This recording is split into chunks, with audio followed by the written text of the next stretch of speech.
Bienvenidos a literatura.fm, un espacio literario que dirige y presenta Francisco Rodríguez Criado.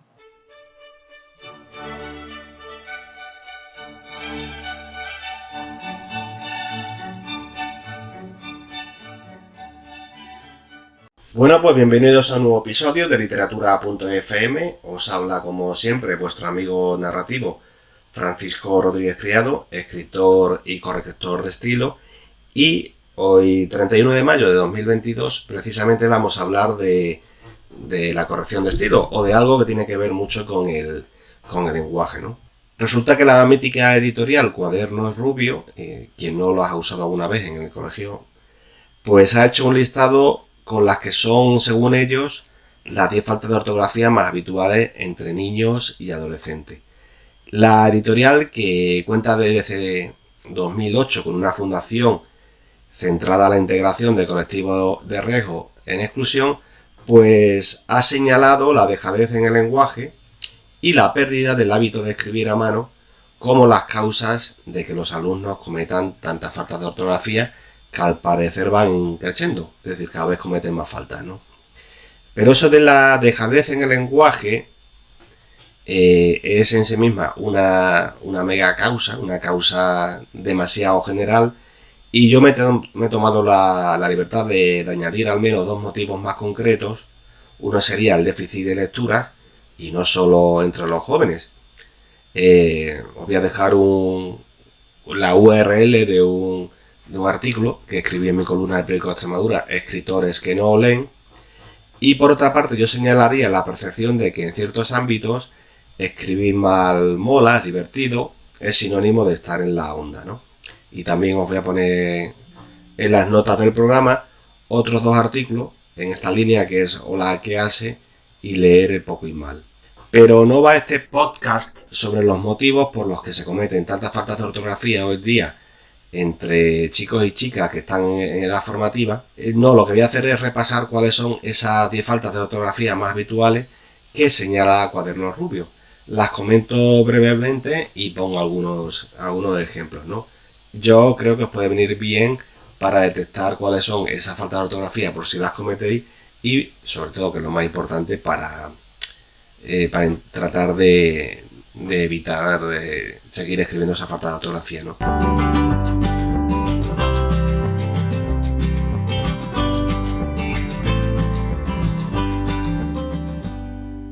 La primera es haber y haber. Al decirlo en podcast, pues obviamente suenan similares, pero se escriben de manera diferente, pues diferente es su significado, ¿no? Haber, en 2 palabras, es la suma de la preposición a más el verbo ver en infinitivo.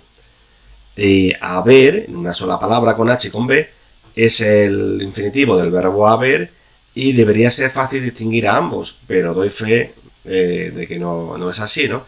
Vamos a ver unos ejemplos. A ver qué tal te sienta este traje.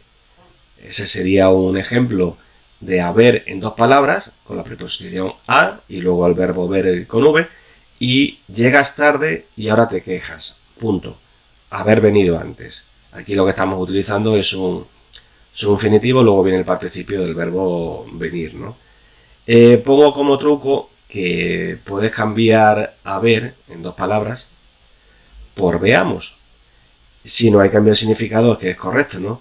Pongo como ejemplo, a ver si hoy te portas bien, que es exactamente igual que veamos si hoy te portas bien. Es decir, en este caso, como aplicamos veamos y funciona perfectamente, pues nos va a ayudar a distinguir de que está sustituyendo a la secuencia haber, a la preposición a más el verbo ver. Errores con la letra H. La letra H se le sigue atragantando a muchas personas, y al final eso genera pues una mala imagen, ¿no? No es lo mismo hay, la interjección hay, que se escribe en 2 letras, la A y la Y, que hay con H, que es la tercera persona del singular del presente de indicativo del verbo haber. ¡Ay! ¡Qué miedo me has dado! Pues eso sería ahí la interjección, que se escribe, como decimos, A y la Y, ¿no? Otro ejemplo muy distinto, en el que aquí ya empleamos ahí con H, sería: hay que hacer los deberes de matemáticas antes de la cena. Conviene leer mucho e interiorizar qué palabras llevan H y cuáles no. Si lo hacemos con mucha atención, es posible que podamos corregir este error. En el número 3 tenemos el intercambio de las letras B y V. Este es un error muy desagradable que dice muy poco del nivel cultural, de nuestro nivel cultural. Si escribimos, por ejemplo, bien con V en vez de con B, o virgen, lo escribimos con B, que sería incorrecto, en vez de escribirlo con V, que sería lo correcto, virgen con V, ¿no? En algunos casos la norma podrá ayudarnos, ¿no? Y os pongo algunos ejemplos de cuando se escribe con B. Por ejemplo, las palabras que empiezan por los prefijos bi y bis podrían ser palabras como bicicleta, bisabuelo, bienio, bisnieto. Todas estas palabras que empiezan por esos prefijos pues se escriben con B.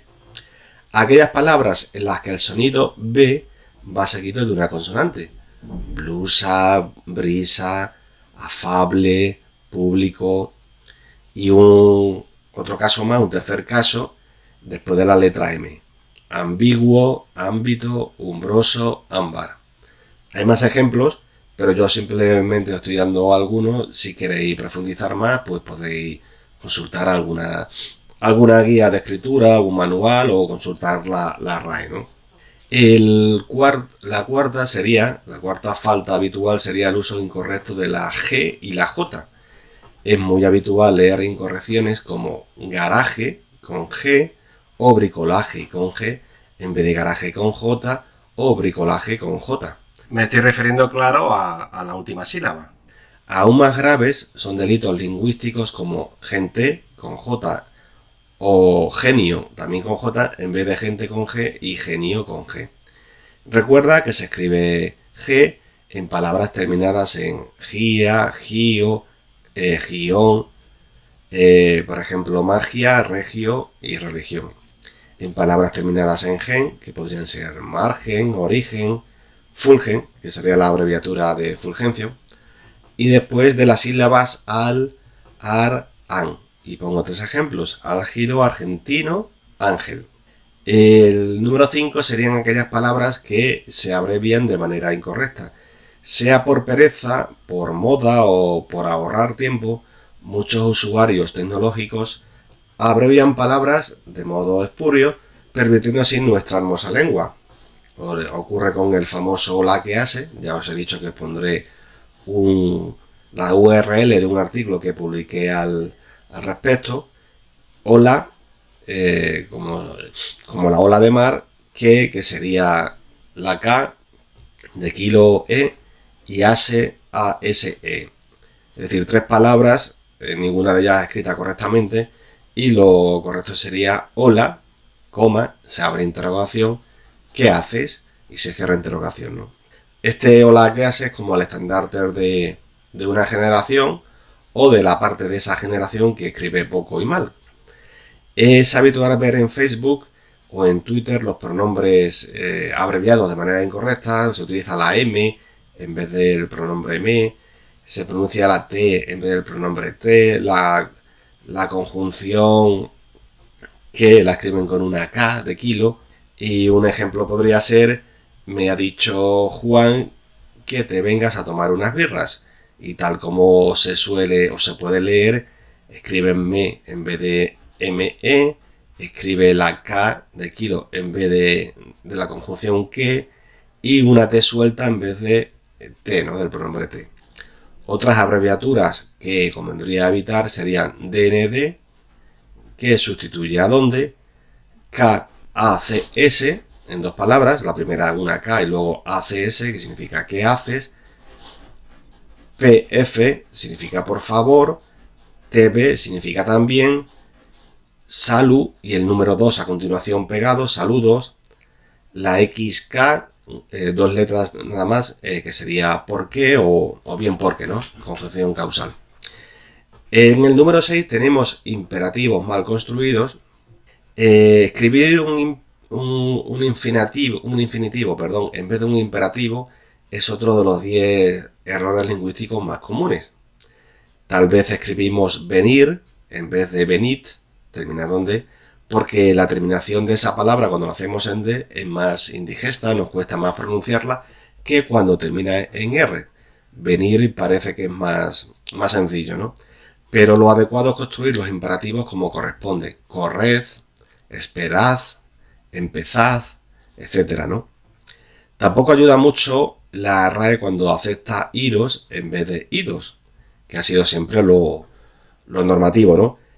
Este idos es el imperativo de la segunda persona del plural del verbo ir, y yo aconsejo en el lenguaje escrito seguir escribiendo idos y dejar iros en el peor de los casos para el lenguaje oral. Porque al fin y al cabo, a la hora de escribir, si lo hacemos bien, si lo tenemos interiorizado, nos va a resultar igual de fácil escribir idos que escribir iros. Quizás a lo mejor en el lenguaje oral, como decía antes, sí que resulta más fácil decir iros que idos, ¿no? Pero bueno, no obstante, si se puede utilizar el imperativo como ha sido siempre de manera correcta, pues yo lo sigo prefiriendo, ¿no? En el número 7 tenemos el error de no distinguir entre por qué, en dos palabras, ese que termina acentuado en la E, porque, todo junto, sin tilde, o por qué, que es igual que el anterior, solo que he terminado con una tilde en la E. Las palabras por qué y por qué dan mucha guerra. Yo lo sé porque las corrijo una y otra vez en los manuscritos de mis clientes.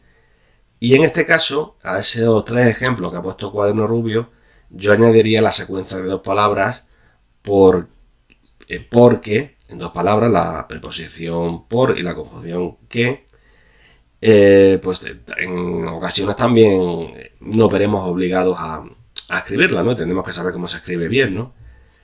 Esto ya lo dejé en un post, escribí sobre ello estas 4 modalidades de palabras que aparentemente se escriben de forma muy parecida y se leen de forma muy parecida. Son 4 fórmulas que se confunden con demasiada frecuencia, y si se confunden es porque su fonética y su grafía, como decía, son similares, ¿no? Podríamos pensar que un redactor sin demasiado oficio cuenta al menos con un 25 de posibilidades de acertar, pero a veces ni eso, ¿no? Basta dar un vistazo a la red para certificar que el índice de errores a la hora de escribir por qué separado, por qué junto, por qué separado y por qué junto, pues supera el 75%, ¿no? Esto quiere decir que no solo no discernimos con rotundidad cuando hay que escribir una de estas fórmulas, y solo una, sino que además tendemos a escoger una de las 3 fórmulas incorrectas, que ya es mala suerte, ¿no? Os voy a poner algunos ejemplos de por qué separado en 2 palabras, con la tilde en la E. Aquí tenemos, como decía, 2 palabras, la preposición por y el pronombre interrogativo o exclamativo que. ¿Por qué no vienes al cine con nosotros? Es una pregunta directa. No voy porque tengo que estudiar. Aquí lo he puesto para que distingamos la diferencia, que es la respuesta a esa pregunta. Entonces ahí ese por qué sería la conjunción causal e iría en una sola palabra y sin tilde. En una pregunta indirecta, no entiendo por qué eres tan egoísta. Si os dais cuenta, ese por qué se escribe separado, también en 2 palabras, y la segunda palabra que lleva tilde, aunque no esté al principio de la frase, como podría ser en una oración interrogativa directa, ¿no? En por qué, con una sola palabra terminado en una E con tilde, debemos saber es un sustantivo. Un sustantivo como podría ser perro, avión, casa o bicicleta, ¿no? Y prueba de ello es que puede ir precedido y suele ir precedido de artículos y pronombres demostrativos. Y como cualquier sustantivo, excepciones aparte, puede ir en singular y en plural, ¿no? Pongo como ejemplo la frase a saber el porqué de su huida, y otra frase: no es momento para indagar en los porqués de su resentimiento. Pues aquí lo tenemos en singular y en plural, funcionando como lo que son sustantivos, ¿no? Y para aquellos que tengan dudas, si cambiáis por qué, la palabra por qué en una sola palabra con tilde la E, por palabras que son sinónimas, motivo, razón, causa, pues si la frase sigue teniendo sentido y no presenta ninguna excedencia gramatical, entonces has acertado. Es decir, retomamos una de las frases anteriores, a saber el porqué de su ida, a saber el motivo de su ida, a saber la razón de su ida, a saber la causa de su ida. Entonces, si os dais cuenta, como es un sinónimo que funciona a la perfección, cuando lo cambiamos por alguno de otros sustantivos, pues es correcto, ¿no? Aquí vemos una de las fórmulas menos comunes, de las que menos se utilizan, pero que también se utilizan y, como decía, hay que hacerlo bien, que es cuando utilizamos porque en dos palabras. Tenemos la preposición por y el pronombre relativo que. Y estos son los pecados porque fue juzgado. En otro caso, por más que se reúnen por mero azar, pues determinada palabra, un verbo, un sustantivo, un adjetivo, exige la preposición por y no otra. Y pongo como ejemplo, las madres se preocupan por que sus hijos no enfermen. Otro truquillo sería que cuando la preposición por y el pronombre relativo que se casan, cuando van unidos, siempre podemos divorciarlos intercalando un artículo. Y estos son los pecados por los que fue juzgado. Y ya para terminar, tenemos aquí la conjunción causal, es una conjunción subordinante, que como esta jerga gramatical puede espantarte, ya te voy a introducir un truquito. La conjunción porque puede ser sustituida por ya que, puesto que, como, entonces así nos va a resultar más fácil. En el ejemplo, te dejo tranquilo porque te veo muy atareado, podría ser te dejo tranquilo ya que te veo muy atareado. En algunos casos, cuando el verbo está en subjuntivo, puede tener valor de conjuntiva final. Pondré un ejemplo. Si me esfuerzo tanto día a día es porque esta empresa salga adelante. Entonces, lo que estamos diciendo en realidad es que si me esfuerzo tanto día a día es para que esta empresa salga adelante. Os dejaré también la URL de donde he desarrollado todos estas 10 faltas de ortografía que ha detectado Cuaderno Rubio, porque al hacerlo en podcast, pues a lo mejor os resulta más indigesto que si lo leéis directamente y veis la grafía de las palabras, ¿no? Pero todo eso lo voy a poner en las notas del programa. Yo sigo ahora en este caso con los signos de puntuación. Aquí habría que hablar de comas y puntos indebidos, por ausencia o bien por colocarlos donde no deberían ir. El uso de una coma puede cambiar el significado de una frase. No es lo mismo, este es un ejemplo cualquiera, ¿no? Pero no es lo mismo decir o escribir sal gorda, entendemos por sal esa sustancia consistente en cloruro sódico que usamos en el día a día para darle sabor a las comidas, no sería lo mismo que sal, gorda, que por ejemplo, como yo le llamo cariñosamente a mi perra Betty, cuando le pido a lo mejor que salga de la cocina, no le digo sal gorda, lo que le estoy diciendo ahí es sal, la coma del vocativo, y luego gorda sería pues el destinatario de ese imperativo, ¿no? Entonces ya os dais cuenta de que el cambio de una coma, la omisión de una coma, puede significar una cosa y su escritura puede significar otra bien distinta, ¿no? Esto es lo de la puntuación, no se puede despachar tan rápidamente porque la puntuación es uno de los elementos más importantes a la hora de escribir. Entonces, en este aspecto, esto simplemente ha sido una pincelada. Yo os invito a que busquéis más información en internet, en libros, en guías de escritura, o que sigáis leyendo mi blog. Tengo un blog que es correccionyestilo.com. Pues ahí está prácticamente, de algún modo u otro, está en todos los posts que escribo, ¿no? Porque la puntuación es muy importante. El número 9 sería problemas con las tildes. Un texto con errores en las tildes salta mucho a la vista. Y además, escribir incorrectamente las tildes puede corromper el sentido de las palabras. Hay muchísimos ejemplos, ¿no? Por poner algunos, no es lo mismo revólver con tilde la O, que es un arma, que revolver, la misma palabra pero sin tilde, ya pronunciada de forma aguda, que significa remover. Tampoco es lo mismo el adjetivo continuo, sin ninguna tilde, que significa sin interrupción, que continuo, con la tilde en la U. En este caso lo que estamos haciendo es escribiendo la primera persona del singular, del presente de indicativo, del verbo continuar. Y si utilizamos la misma palabra pero la tilde en este caso se la ponemos en la O, pues vamos a tener continuó, que es la tercera persona del singular del pretérito perfecto simple. Este también es un tema muy amplio y para empezar urge saber cuáles son las normas básicas de acentuación. Os voy a dejar un link de la RAE en el que desgrana esas normas básicas y explica muchas más cosas sobre las tildes, ¿no? El punto 10 es escribir los nombres propios en minúscula. Que bueno, con tantos errores que se ven a diario en los foros de internet, en Facebook, en todo tipo de redes sociales, hay muchos profesores que también comentan los errores que cometen sus alumnos en los exámenes o en los trabajos. Pues como digo, con tantos errores como se ven a diario, algunos que son de gran calado, escribir los nombres propios en minúscula inicial no me parece grave, o al menos no mucho comparativamente hablando, ¿no? Creo que se debe más que nada a meros despistes que hay que corregir, obviamente, ¿no? Y esas han sido los 10 errores, las 10 faltas de ortografía más habituales según ha detectado Cuadernos Rubio, ¿no?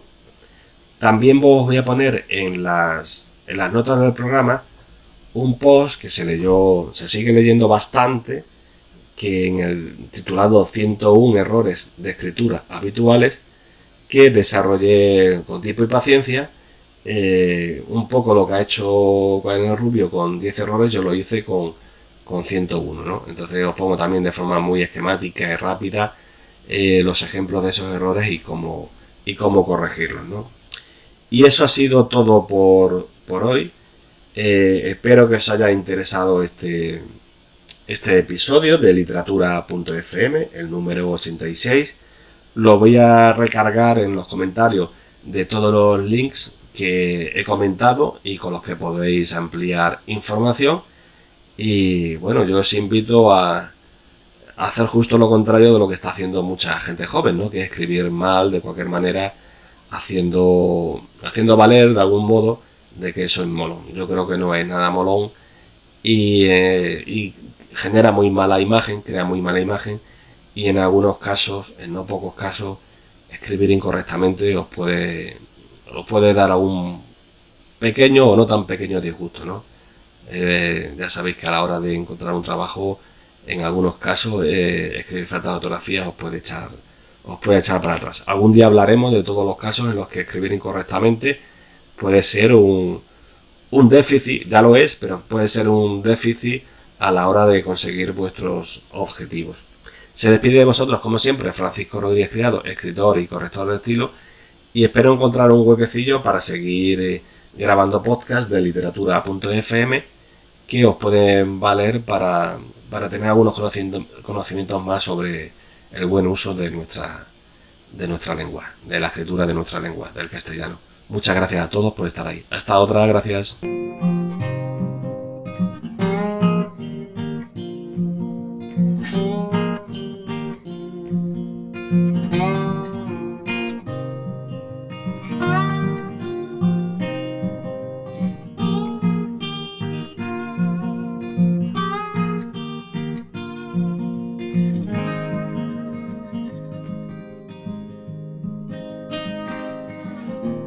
Yeah.